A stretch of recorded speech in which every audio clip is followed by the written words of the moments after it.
안녕하세요. 통계학술 연구회입니다.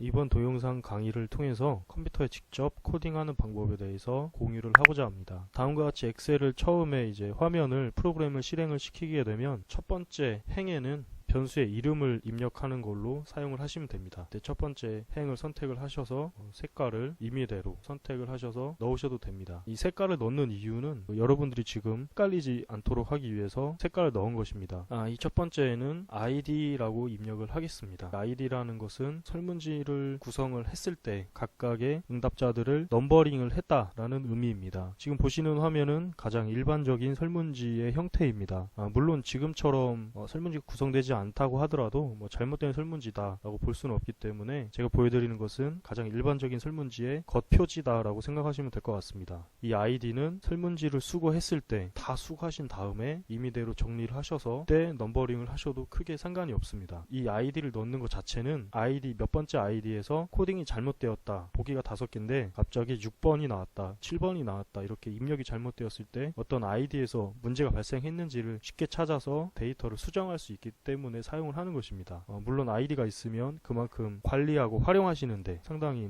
편하시겠죠. id는 여러분들이 직접 수기로 작성을 하시면 되는데 1번부터 시작을 해서 가장 마지막 번호까지 수기로 작성을 하시면 됩니다. id라고 이러한 편집 자체, 이렇게 파일을 만드시지 않으신 분들이 계시다면 좌측 상단이나 우측 상단에 임의대로 숫자를 넘버링을 하시면 됩니다. 분명히 사람이기 때문에 코딩 작업을 하게 되면 실수를 할 수밖에 없습니다. 실수를 최대한 줄이고자, 그리고 정확한 자료를 입력하고자 하는 것이기 때문에 반드시 id를 넘버링을 하시기 바랍니다. 넘버링 하신 순서대로 차근차근 하나씩 그 코딩 값을 입력을 하시면 되는데, 엑셀 자체는 선택해서 밑으로 끌어내리면 넘버링이 자동적으로 들어가게 돼 있습니다. 자동적으로 이렇게 끌어내리지 마시고 해당 id가 맞는지 확인하면서 코딩을 하겠습니다.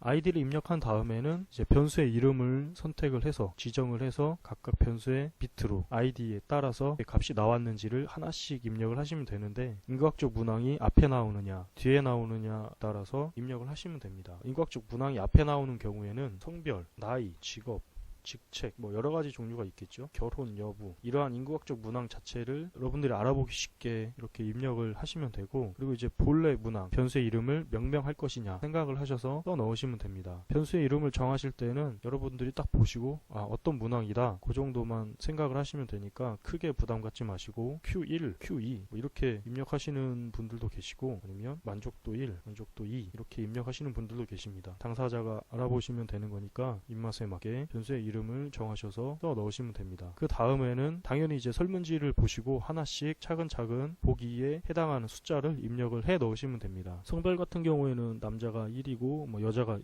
나이가 20대인지 30대인지 40대인지를 확인하시고, 보기 항목이라든지 직접 주관식으로 입력을 하는 칸이 있다면 46 이런 식으로 입력을 해 보시면 됩니다. 직업 같은 경우에도 항목을, 직책도 항목을 입력을 하시고, 만족도 같은 경우에는 보통 1점에서 5점의 리커드 척도나 1점에서 7점의 리커드 척도를 많이 사용하니까 그 범위를 벗어나지 않도록 입력을 하시면 될 것 같습니다. 주관식 같은 경우에는 너무 장황하게 쓰시지 마시고 대략적으로 여러분들이 어떤 의미에서 작성을 했는지를 아실 수 있으니까 대략적으로 작성을 해 놓으시면 나중에 이 주관식 문항을 정리하실 때도 좀 편하게 사용하십니다. 지금 설명드린 내용 자체는 가장 간단한, 가장 일반적인 코딩하는 방법에 대해서 말씀을 드린 겁니다. 저희 통계학술 연구에서 제공해드리는 동영상 강의를 통해서 다중응답, 여러 개를 선택할 수 있는 문항에서 어떻게 코딩을 해야 되는지에 대해서는 설명을 드리도록 하겠습니다. 이렇게 입력을 하시고 저장을 반드시 하시기 바랍니다. 계속해서 통계학술 연구회에서 지금과 같이 통계 분석에 관한 팁을 드릴 수 있도록 하겠습니다. 감사합니다.